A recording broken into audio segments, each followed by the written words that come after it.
बात पुरानी है। सौराष्ट्र के एक गांव में एक छोटा सा अहीर कुटुंब रहता था। कुटुंब में पुरुष, स्त्री और उनका एक 18 साल का लड़का था। मेहनत मजदूरी करके वे अपनी जीविका चलाते थे। लड़के की सगाई 4 कोस दूर एक गांव में हुई थी। अगले वर्ष विवाह होने वाला था। इसी बीच लड़के के पिता का देहावसान हो गया। दुर्भाग्य यहीं तक नहीं रहा, लड़के को टीबी की बीमारी हो गई। पहलवान जैसा शरीर दिन प्रतिदिन सूखने लगा। उस समय आज जैसा इलाज का साधन नहीं था, फिर वह तो छोटा सा गांव था।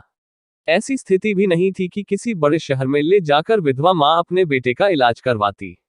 लड़के के जीवन से निराश हो गई। लड़की वालों ने विवाह करने से इनकार कर दिया। बेचारी विधवा का तो संसार ही उजड़ सा गया। ईश्वर की लीला विचित्र है। बरसात के दिन थे। लड़का रात को एक किसान के खेत में रखवाली करने गया था। सवेरा होने पर घर की तरफ लौटते समय उसने रास्ते में देखा कि एक गौ कीचड़ भरे गड्ढे में बुरी तरह फंसी पड़ी है। गौ बड़ी कमजोर थी और 2 दिन की भूखी प्यासी थी। बाहर निकलने का प्रयत्न करने में इतनी थक चुकी थी कि उसके मरने की ही तैयारी थी। गौ को इस दशा में देखकर लड़के का हृदय दया से भर गया। उसने अपनी बीमारी तथा कमजोरी की चिंता छोड़कर सोचा, इस हालत में मौत के मुंह में जाती हुई गौमाता को मैं छोड़ जाऊंगा तो मनुष्य कहलाने के लायक भी नहीं रहूंगा।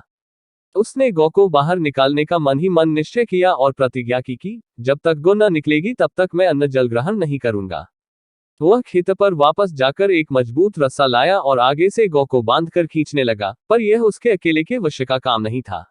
इतने में उधर से एक आदमी जा रहा था, उसको मदद के लिए बुलाया। उसने पीछे से पूंछ पकड़कर गौ को उठाने की कोशिश की। आधा घंटा तक पूरा परिश्रम करने के बाद वे किसी तरह गौ को बाहर निकाल सके, परंतु गौ इतनी कमजोर हो गई थी कि उसमें हिलने डुलने की शक्ति नहीं रह गई थी। लड़के ने घास लाकर उसे खिलाया, जल पिलाया, फिर गांव से गुड़ लाकर दिया। इतनी सेवा के बाद शाम तक गौ खड़ी हो सकी। गौ के मालिक का पता नहीं लगा, अतः लड़का उस गौ को अपने घर ले आया।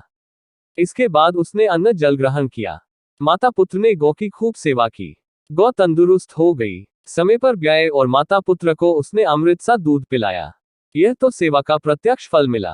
तदनंतर एक रात्रि को लड़के ने स्वप्न में देखा, एक अति तेजस्वी पुरुष लड़के के सिर पर हाथ रखकर यह आशीर्वाद दे रहे हैं कि तुमने गौ के जीवन की रक्षा की थी, इससे तुम पर भगवान बहुत ही प्रसन्न हुए हैं।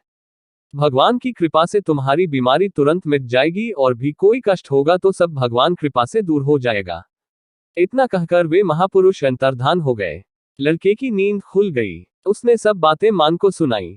गौ सेवा के फलस्वरूप लड़के का टीबी रोग नष्ट हो गया। उसे अच्छे वेतन पर शहर में काम मिल गया। जिन लड़की वालों ने विवाह करने से पहले इनकार कर दिया था, उन्होंने विवाह कर दिया। परिवार सुखी हो गया। यह आंखों देखी सत्य घटना है। आई थिंक यह कहानी आपको अच्छी लगी होगी। यदि अच्छी लगी है तो हमारे चैनल को लाइक, कमेंट, सब्सक्राइब करें। मिलते हैं एक ऐसे ही सत्य और रोचक घटना के साथ नेक्स्ट अगले वीडियो में। तब तक के लिए जय श्री राम।